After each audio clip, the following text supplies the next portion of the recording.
Well, here we are. The divisional round is finally upon us. The Saints come back to Seattle for round 2, and it's a playoff sequel that was 3 years in the making. Only this time around, we have the better record. I would think the Saints wouldn't want to come up here again after that beatdown we gave them, but I guess they want to try and prove that they can keep up with us. Now that Percy Harvin is ready to go, we can release the Kraken against the Saints. I might as well call it now. For the first kickoff return that Harvin returns himself, he will score a touchdown. And since he is finally back, our offense will virtually be unstoppable. Not only will the defense have to double cover him, that's going to cause other receivers to get downfield and make big plays. 40-yard completion Baldwin had in Week 11 against the Vikings down the right sideline. It's because they had to pull the safety over to help with Harvin, leaving Baldwin one-on-one in man coverage. With Harvin out there, he's going to cause running lanes to open up for Lynch, since they will not be able to crowd the box to stop him. He can take a screen pass or a little dump off, like Golden Tate has all year, and turn it into a huge gain. No one on the Saints defense has speed that can match Harvin. My first matchup, obvious, Harvin versus the entire Saints defense. Harvin can run it, he can catch it. Heck, I wouldn't be surprised if Pete pulls out the strings and lets Harvin pass it, resulting in a touchdown.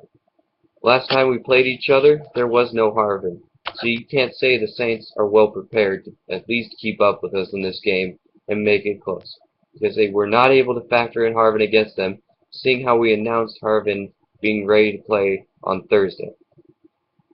Unless they practiced all day long Friday, they had no chance to factor him in. I gotta say though, I can hardly wait for this game.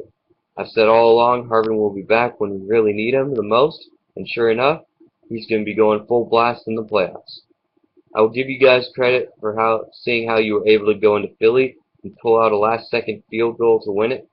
You played a heck of a game containing the Eagles, shutting down McCoy and Foles, and getting your first road playoff win in franchise history. Too bad you won't get a second one, at least not this year. My second matchup is the Saints offense versus the Hawks defense. Now the last time you came here, it was also nationally televised on Monday night, so the whole country got to see you get rocked by us.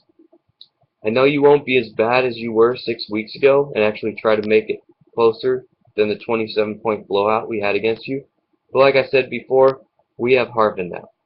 You might not even have Pierre Thomas playing because of an injury, as well as your best offensive lineman, Jari Evans. You have any backups or injured players going up against our defense, you're going to be in for a long day.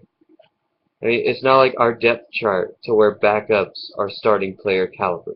Well, except for the O-line that stepped in for those 8 weeks.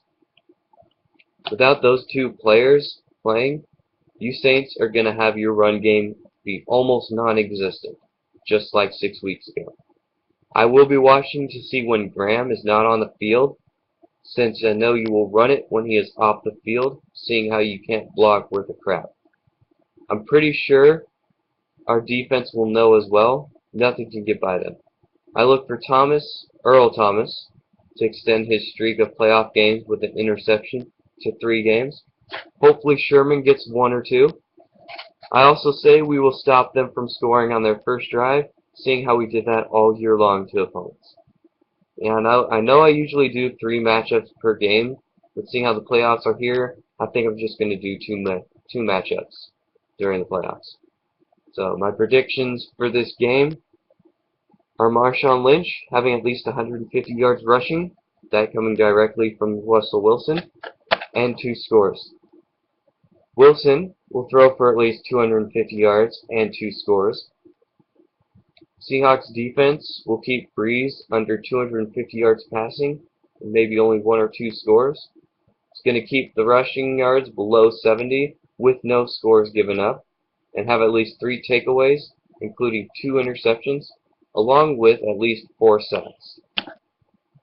Harvin is going to return a kickoff for a touchdown, like I said earlier.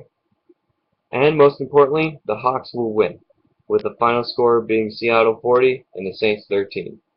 I can't see the Saints keeping up with us below what we scored 6 weeks ago. No one's defense changes that much in that short span of time.